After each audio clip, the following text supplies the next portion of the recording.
అండి ఇవాళ రెసిపీ ఏమి అల్లం పులుసు లేక పసుపు పులుసు అండి. చూడండి ఎంత బాగుందో. ఇది కఫదోషాలు తగ్గిస్తుంది. వర్షాలు పడినప్పుడు ఇది తప్పక ట్రై చేయండి. ఇందులో ఉన్న ఇంగ్రీడియంట్స్ కూడా అన్ని కఫదోషాలు తగ్గించేవే. వర్షాలు పడినప్పుడు చల్లగా ఉన్నప్పుడు ప్రతి ఒక్కరూ తప్పక అల్లం పులుసు లేక పసుపు పులుసు తయారు చేస్తారు. అయితే ఇంకెందుకు ఆలస్యం, మీరు తయారు చేయాలనుకుంటున్నారా? అయితే ఇందుకు కావలసిన పదార్థాలు, తయారు చేయ విధానం తెలుసుకుందామా? పులుసుకు కావలసిన పదార్థాలు: అల్లం 2 కొమ్ములు తీసుకుంటున్నాను. నెక్స్ట్ పసుపు 3 కొమ్ములు, 2 స్పూన్లు వాము, 2 స్పూన్లు జీలకర్ర, 2 స్పూన్లు మిరియాలు, నిమ్మకాయ సైజు అంతా చింతపండు, 2 ఎల్లుల్లిపాయలు, నెక్స్ట్ 7 లేక 8 ఎండుమిర్చి, ఉల్లిపాయలు. మనకు పచ్చి పసుపు దొరకలేదు అనుకుంటే ఎండు పసుపు కొమ్ములు ఉంటాయి కదా, చితగొట్టేసుకొని కడిగేసుకొని గంట లేక 2 గంటలు నానబెడితే మిక్సీ పట్టేసుకున్నా నలిగిపోతుంది, రోటి నూరుకున్నా నలిగిపోద్ది. ఇప్పుడు తయారు చేయ విధానం: ఇందాక చూపించంగా ఉల్లిపాయలు కట్ చేసుకున్నాను. ఆ నిమ్మకాయ సైజ్ అంతా చింతపండు కూడా నానబెట్టేసుకున్నాను అనమాట.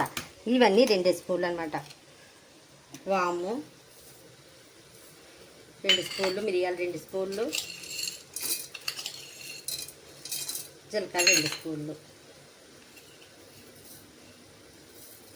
ఎండుమిర్చి ఇవి వేసి ముందు మిక్సీ పట్టేసుకుందాం. ఈ వర్షాలు పడినప్పుడు ఈ అల్లం పులుసు లేక పసుపు పులుసు చేసుకుని తింటే చాలా బాగుంటుంది. జలుబు, దగ్గుకి, జ్వరాలు కూడా చాలా మంచిదన్నమాట. తప్పక మీరు ట్రై చేయండి. ముందు ఇవి మిక్సీ పట్టేద్దాం కదా. ఈ విధంగా పొడి అయిపోయింది కదా. ఇప్పుడు పసుపు, అల్లం ఎన్ని కట్ చేసుకున్నామా వేసి మిక్సీ చేసుకుందాం. ఎందుకంటే మొత్తం జీలకర్ర ఇవి అన్నీ ఒకసారి వేసామనుకో అవి నలగవి మెత్తగా నలిగిపోతాయి. అందుకే ముందు అవి మెత్తగా నలిగిన తర్వాత అప్పుడు అల్లం, పసుపు, వెల్లుల్లిపాయలు వేసుకోవాలి. ఇది ఒక రౌండ్ అయిన తర్వాత ఇప్పుడు ఉల్లిపాయలు వేసుకుందాం. చూడండి ఈ విధంగా నలిగిందా. జస్ట్ అప్పుడు ఉల్లిపాయలు వేసుకుందాం. ఉల్లిపాయలు వేసుకొని చింతపండు మనం జ్యూస్ వేసుకున్నా పర్వాలేదు, లేకపోతే నానబెట్టుకుంది ఎలాగ వేసేసుకున్నా సరిపోతుంది అనమాట. ఇది మెత్తగా అయిపోయిన తర్వాత మనం తాలింపు పెట్టేసుకోవడం. నచ్చని వాళ్ళ ఈ విధంగా మెత్తగా పేస్ట్ అయిపోయింది. మనం వాటర్ చాలాపోతే వేసుకొని మిక్సీ రుబ్బుకోవచ్చు అనమాట. ఇప్పుడు తాలింపు వేసుకుందాం. స్టవ్ మీద పెట్టుకొని ఆయిల్ వేసుకుందాం. కొంచెం ఆయిల్ ఎక్కువే పడుతుంది. ఇది వర్షాలు పడినప్పుడు 15 రోజులకు ఒకసారి చేసుకొని తింటే మంచిది. అల్లం, పచ్చి పసుపు ఇవన్నీ వేయడం వల్ల, యాంటీబయాటిక్ వల్ల కఫాన్ కాట్లు కూడా చాలా మంచిది అనమాట. ఆయిల్ ఎక్కువే పడుతుంది.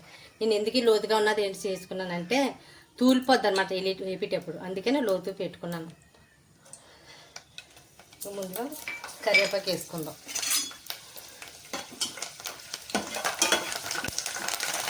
కొద్దిగా ఆడినప్పుడు లేట్ అవుతుంది, తూలిపోద్ది. లోతుది అయితే లోపలే ఉంటుంది కాబట్టి చూడడానికి అవకాశం ఉండదు. చూడండి మెత్తని పేస్ట్గా చేసుకున్నాను కదా, ఇందులో వేసేసుకోవాలి. పచ్చివాసన పోయే వరకు వేయించుకుందాం. కొంచెం ఆయిల్ ఎక్కువే పడుతుంది అనమాట. నెక్స్ట్ రుచికి సరిపడి ఉప్పు,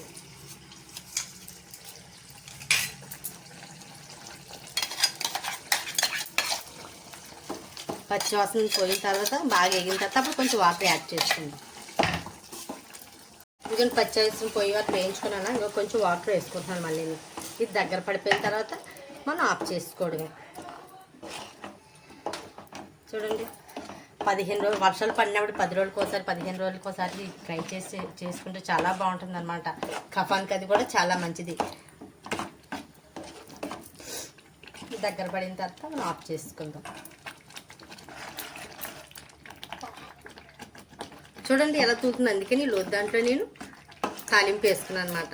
చూడండి ఎలా దగ్గర పడిపోయింది. మనం రుచి సరిపడ ఉప్పు కూడా వేసుకొని ఇప్పుడే మనం దించేసుకోవాలి.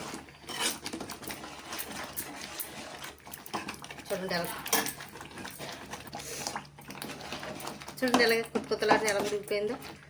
అందుకే తూలుతుంది అనేసి నేను దాంట్లో వేసుకున్నాను.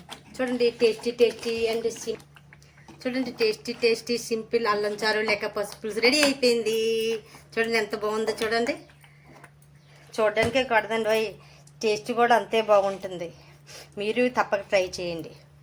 చూడండి అల్లం పులుసు లేక పసుపు పులుసు రెడీ అయిపోయింది. చాలా బాగుంటుంది కూడా. ఎవరికి నచ్చని వారైనా సరే అలా చేసి పెడితే, ఇదే కొలతలో చేసి పెడితే ఇష్టంగా తింటారు. మీరు తప్పక ట్రై చేయండి. వర్షాలు పడినప్పుడు 15 రోజులకు ఒకసారి కంపల్సరీ తప్పక ట్రై చేయండి. ఈ వీడియో నచ్చినట్లయితే వేడివేడి అన్నంలో వేసుకొని ఎలా తింటే ఉంటుంది.